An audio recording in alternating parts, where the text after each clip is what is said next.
Bienvenidos a este episodio número 44 de Detalles, en el cual vamos a hablar de monorepos, específicamente monorepos en Git. La información que yo estoy a punto de leerles es una sintetización de varios lugares, principalmente uno de Bitbucket y otros lugares que solo extraje ciertos pedacitos porque es un tema que es, no digamos que algo muy en concreto, y las definiciones pueden variar dependiendo de donde ustedes lo busquen o donde ustedes lo lean. Pero vamos a hablar un poco más sobre lo que son los monorepos y entrar en materia, ¿no? Antes de comenzar, nuevamente, gracias a cada uno de ustedes que me escuchan, porque sin ustedes eso no sería posible. Si ustedes no sacaran su rato y no me escucharan, entonces no valdría la pena transmitir esta información por acá, por este medio. Nuevamente, gracias por escucharme y pues seguirme en mis redes sociales, ya sea Twitter, que usualmente Twitter luego lo uso para compartir información que les pueda servir de mi trabajo o alguna información importante que les pueda ayudar en su trabajo.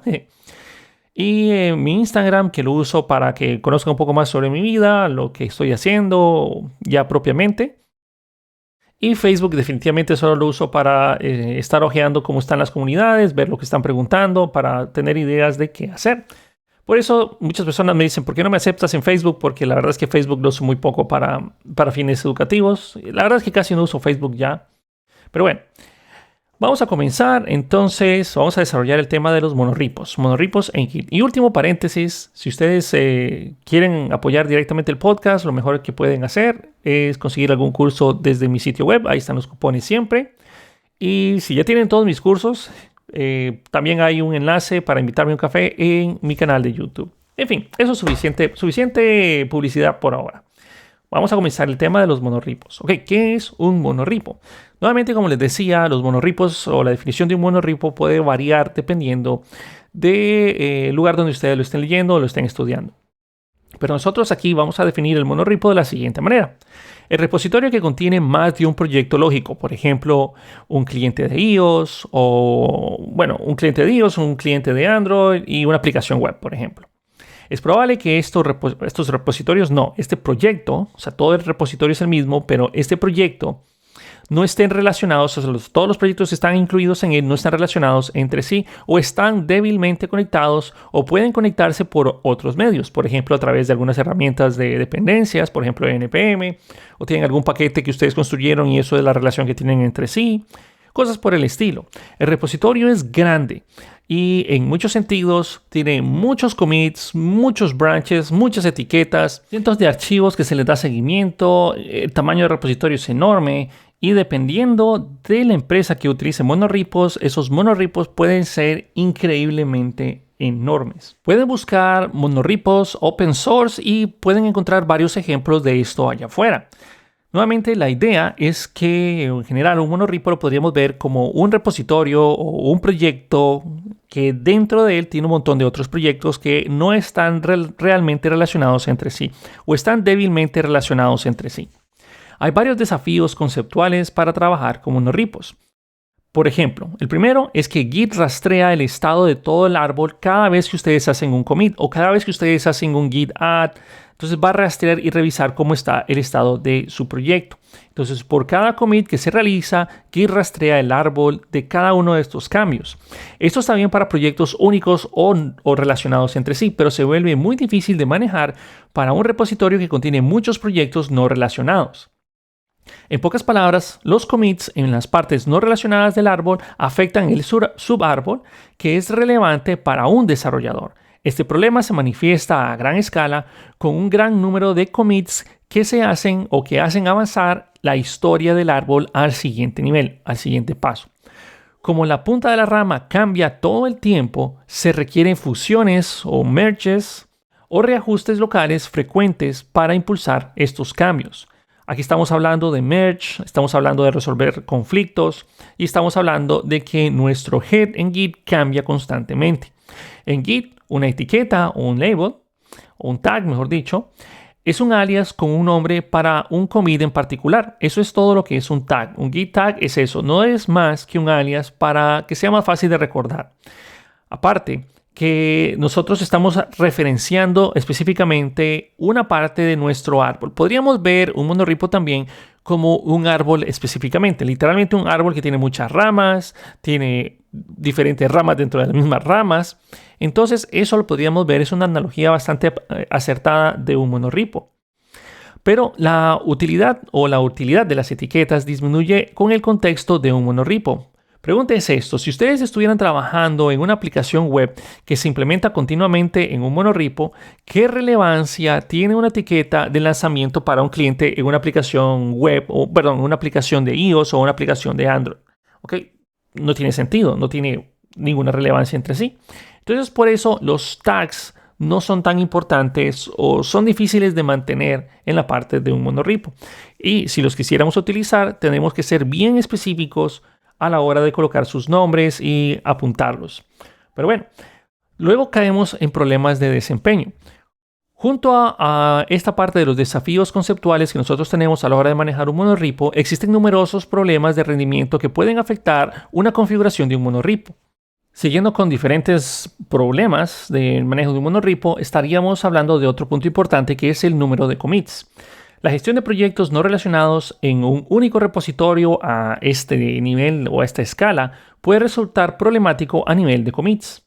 Con el tiempo, esto puede llevar a una gran cantidad de commits que lleva a una tasa de crecimiento significativa. Por ejemplo, hay una cita que se encontró en un monorepo de Facebook que dice miles de confirmaciones por semana o miles de commits por semana. Esto se vuelve especialmente problemático ya que Git usa un gráfico acíclico dirigido para que nosotros podamos ver cómo van moviéndose nuestras ramas y cómo se pueden unir y cómo se separan las ramas y cómo van los commits avanzando con cada línea del tiempo. Entonces, para hacer ese gráfico, Git barre de manera cíclica el proyecto para poder construirlo de la mejor manera posible o la mejor manera que él pueda. Especialmente si ustedes han visto en Git que puede hacerle de las gráficas, de la separación de ramas y demás. Con una gran cantidad de commits, cualquier comando que recorra ese gráfico puede volverse lento y a medida de que avanza en el tiempo y tenemos más y más y más commits, estamos hablando de miles y miles de commits, esta historia puede volverse lenta. Algunos ejemplos de este problema incluyen investigar el historial de un repositorio o un Git log, por ejemplo, o anotar cambios utilizando el Git blame. Con el Git blame, si su repositorio tiene una gran cantidad de commits, Git tendría que recorrer cada uno de esos commits no relacionados para calcular la información del blame. Ok, entonces esto haría que si ustedes tienen miles de commits, la verdad sea un proceso bastante engorroso. Otros ejemplos serían responder a cualquier tipo de preguntas de accesibilidad. Por ejemplo, si el commit A se puede realizar desde el commit B, entonces se suman muchos módulos no relacionados que se encuentran dentro de un monorepo y el compuesto de problemas de rendimiento, obviamente. Luego vamos al otro tipo de problema, que es un número grandísimo de refs o de referencias. Una gran cantidad de referencias, es decir, ramas, etiquetas, entre otras cosas, en un monorepo afectan el rendimiento de muchas maneras.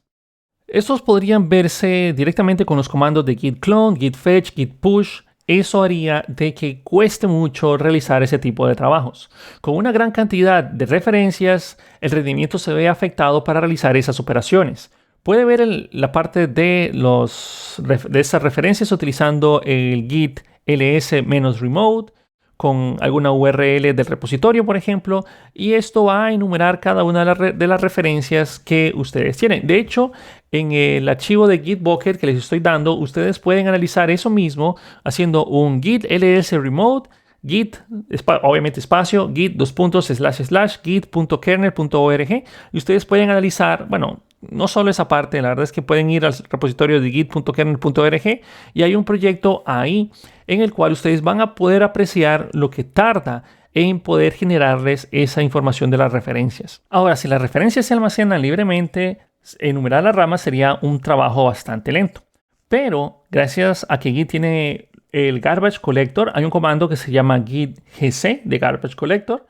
Las referencias se pueden volver a empaquetar y un archivo con más de 20.000 referencias es rápido y se podría sumarizar o se podría mostrar en 0.06 segundos, según las estadísticas que me está presentando la gente de Bitbucket.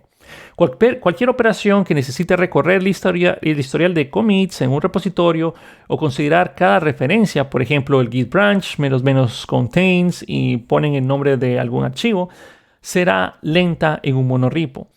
En un repositorio con unas 21.708 referencias, que nuevamente aquí están haciendo referencia al repositorio de Facebook, la gente de Bitbucket. Enumerar esas referencias que contienen las confirmaciones o los commits anteriores es una tarea que demoró más o menos 146 segundos. Esto podría cambiar según el caché de la página, la capa de almacenamiento subyacente también. Pero bueno, tardó 146 segundos. Número de archivos rastreados es otro tipo de problemas a la hora de trabajar con monorepos. El caché del índice o directorio, que decir que es un archivo que se encuentra en la carpeta invisible.git/index, rastrea cada archivo de su repositorio. Git usa ese índice para determinar si un archivo ha cambiado ejecutando un stat1 sobre cada archivo y comparándolo con la información modificada del archivo con la información contenida en el índice. Por lo tanto, la cantidad de archivos rastreados afecta el rendimiento de muchas operaciones. Por ejemplo, el git status podría ser lento, ya que eso muestra estadísticas de cada archivo y el archivo índice sería enorme, entonces eso puede verse afectado. También el git commit puede verse un poco más lento por las estadísticas y registro del nuevo índice. Entonces puede tardar muchísimo. Claro, esto puede variar según el caché que ustedes dispongan, la capa de almacenamiento subyacente, y solo se nota cuando hay una gran cantidad de archivos. ¿Ok? No estamos hablando de cientos de archivos, estamos hablando de miles o millones de archivos. Porque Git es bastante eficiente. Luego tenemos problemas con archivos bastante grandes. Los archivos grandes en un solo subárbol o una rama o /proyecto pueden afectar el rendimiento de todo el repositorio. Por ejemplo, assets más o menos grandes o enormes agregados a un proyecto de iOS a un monorepo podría afectar todo el trabajo del mismo y afectar realmente o impactar realmente el rendimiento del mismo monorepo. Solo por agregar archivos grandes o assets que sabemos que no van a cambiar conforme el tiempo, pero Git de igual manera va a hacer clones de estos archivos, especialmente si son binarios bastante grandes, y estamos hablando como de videos o algo así. Entonces esto nos va a afectar bastante el rendimiento de nuestro monorepo, o podría ser que lo afecte porque van a ser clonados. Otro problema son efectos combinados, ya que por la cantidad de archivos, la frecuencia con la que se modifican o cambia su tamaño, esto da problemas combinados que tienen un mayor impacto en el rendimiento. Por ejemplo, cambiar entre ramas o cambiar entre etiquetas, que es muy útil cuando estamos trabajando en el contexto de un árbol o una rama. Por ejemplo, si la rama en el que estoy trabajando se actualiza por alguna razón y nosotros ocupamos actualizar la rama de la cual nos desprendimos, ese proceso usualmente es casi instantáneo si estamos trabajando en proyectos medianos, grandes todavía, pero no en un monorepo. Entonces eso ayuda muchísimo a que nosotros podamos actualizar las ramas, pero este procedimiento va a demorar bastante si nosotros tenemos un monorepo gigantesco. También se puede ver afectado el rendimiento ahí. La clonación y recuperación se ralentiza y consume muchos recursos del servidor, ya que toda la información se condensa en un único archivo de paquete antes de la transferencia. Usualmente podríamos ver cuando nosotros queremos hacer algún clon o algún fork de un proyecto, lo que hace Git es compactar todo. Lo compacta para que ustedes lo puedan descargar y cuando ya lo descargan, lo descomprime para dejar todo el proyecto como está, lo más parecido a todas las versiones que ustedes tienen en el mismo repositorio. Pero para hacer rápida la descarga lo comprime y si ustedes tuvieran un monorepo enorme, ese procedimiento puede tardar dependiendo, puede demorar un poco. Luego tenemos que el garbage collector es más lento debido a que hay que revisar prácticamente todo el monorepo para poder analizar y decir, ok, esto es lo que necesito ajustar, esto es lo que necesito optimizar, etcétera, etcétera. Hablemos un poco sobre estrategias de mitigación para los monorepos. Si bien es cierto, sería genial que Git respaldara el caso de uso especial que tiene hacer los repositorios monolíticos. Los objetivos de diseño de Git, que lo hicieron enormemente exitoso y popular, a veces están en desacuerdo con el deseo de usarlo de una manera para la cual no fue diseñado. La buena noticia para la mayoría de los equipos es que, en realidad, los repositorios monolíticos realmente grandes tienden a ser una excepción en lugar de la regla. Así que, por más interesante de lo que estemos hablando en este momento, Lo más probable es que esto no se aplique a la situación en la cual tú te estás enfrentando actualmente. Dicho esto, existe una variedad de estrategias de mitigación que se pueden ayudar o que te pueden ayudar cuando trabajas con repositorios de este tipo, repositorios enormes. Para repositorios con historias enormes o archivos binarios enormes también, lo que se describe aquí son varias soluciones para trabajar con un repositorio monolítico y mejorar su velocidad. Uno sería eliminar los refs. Si tu repositorio tiene referencias de decenas de miles de archivos, deberías de considerar eliminar las referencias que no necesitas. Por ejemplo, podríamos conservar únicamente el historial de cómo van evolucionando los cambios. Mientras que las confirmaciones, o en este caso los commits de fusión, que apuntan a sus padres por el trabajo realizado en las diferentes ramas que después terminan siendo unidas entre otras ramas, eso ya no nos interesa. Aunque recuerden que al fin y al cabo ustedes son los que saben mejor cómo está su proyecto. Puede que eso sí les interese, puede que no, pero eso nos podría ayudar a evitar tener tantas referencias.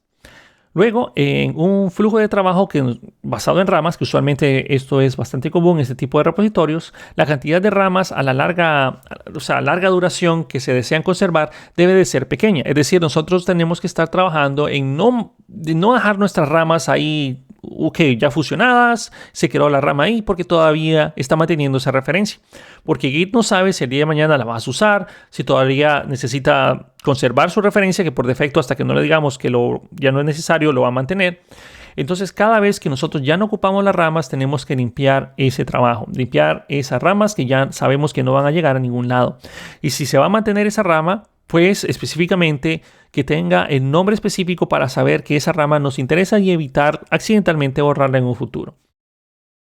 Considera la posibilidad de eliminar todas las ramas que no hayan o que no se hayan fusionado con la rama principal, como por ejemplo la rama de producción, que ese sería el main o el master branch.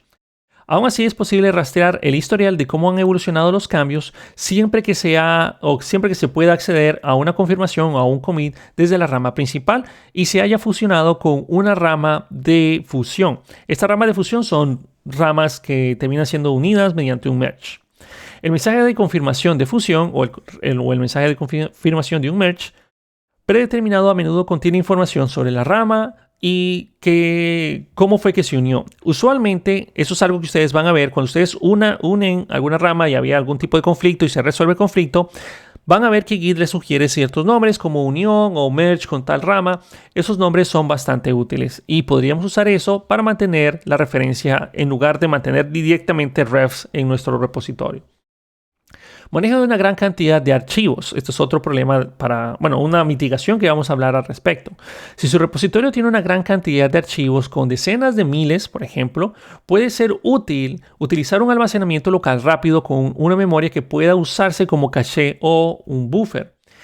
Esto es un área que se requieren ciertos cambios significativos para los clientes similares, por ejemplo, a los cambios que Facebook implementó para Mercurial. No sé al respecto, pero aquí dan ciertas informaciones para que podamos leer más sobre ello. Su enfoque utilizó notificaciones del sistema de archivos para registrar los cambios en los archivos en lugar de iterar sobre todos los archivos para verificar si algunos de ellos cambió.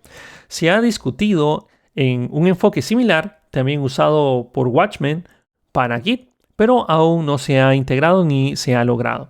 Utilice Git LFS o almacenamiento de archivos grandes.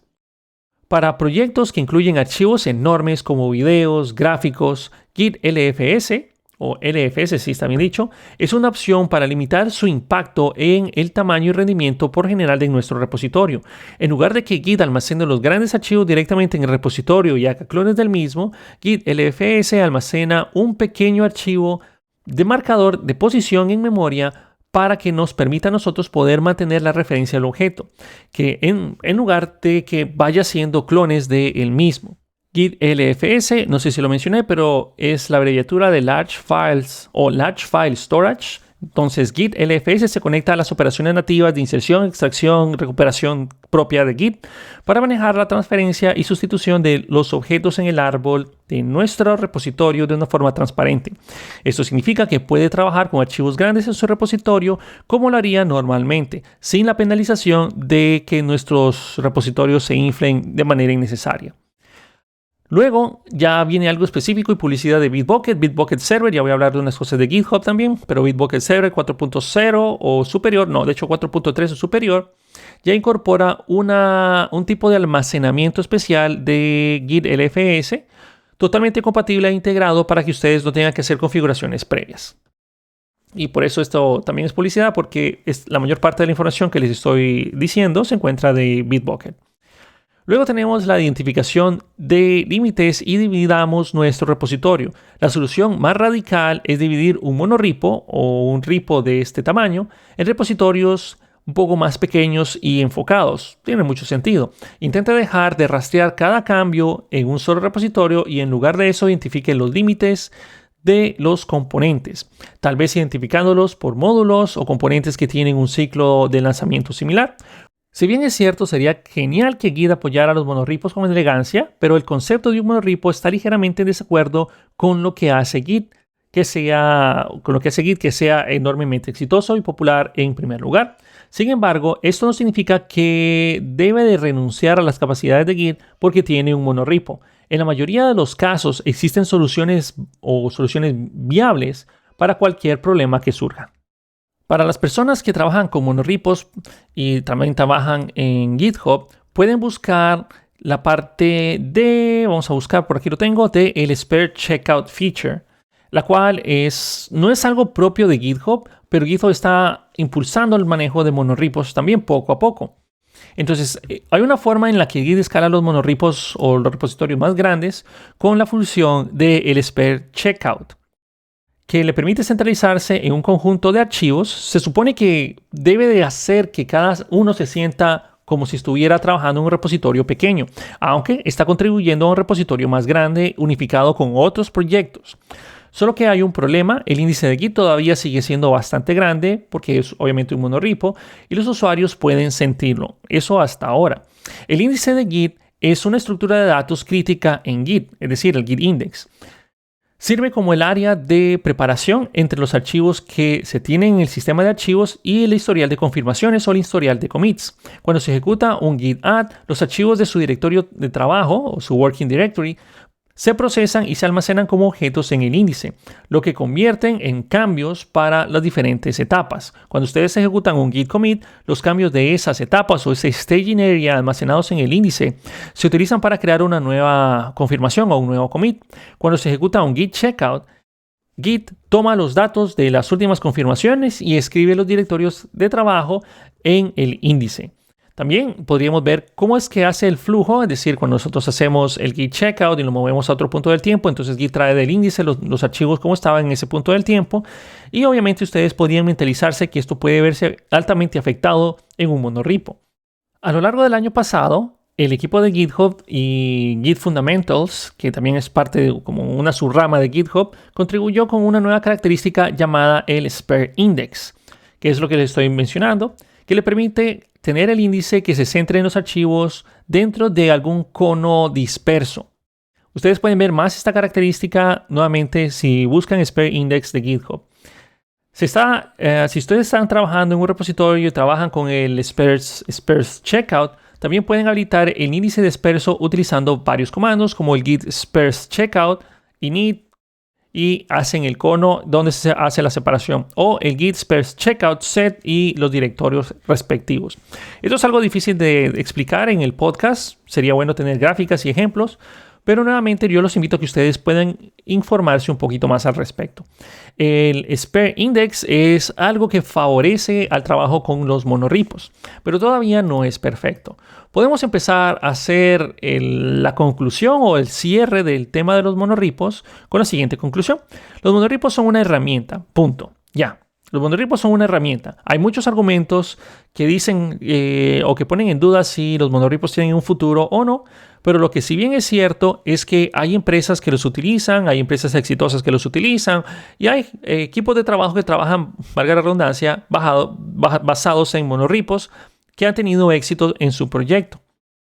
Si me lo preguntan a mí en lo personal, yo no lo recomendaría, pero en lo personal me gusta tener bien separado mis proyectos, pero nuevamente puedo comprender el uso de los monorripos, especialmente porque también podríamos agrupar específicamente si nosotros tenemos un gran set de aplicaciones y ocupamos el mismo release específico en este tiempo, o hacer liberaciones paulatinas de todo nuestro set de datos. Un ejemplo, podríamos ver como un ejemplo de un monorripo exitoso lo que es el framework de Angular, porque el framework de Angular no solo es un archivo, son varios o un conjunto de librerías. Por ejemplo, el router, el HTTP Common, el core, y todo tiene que estar en el mismo nivel, pero son proyectos diferentes que en este caso sí tienen una relación entre sí, pero podrían manejarse de manera aislada, o de hecho están de manera aislada y tienen que ir avanzando juntos. Entonces eso podríamos verlo como un caso útil para un monorripo. Pero nuevamente, usualmente yo prefiero trabajar mis repositorios de manera independiente.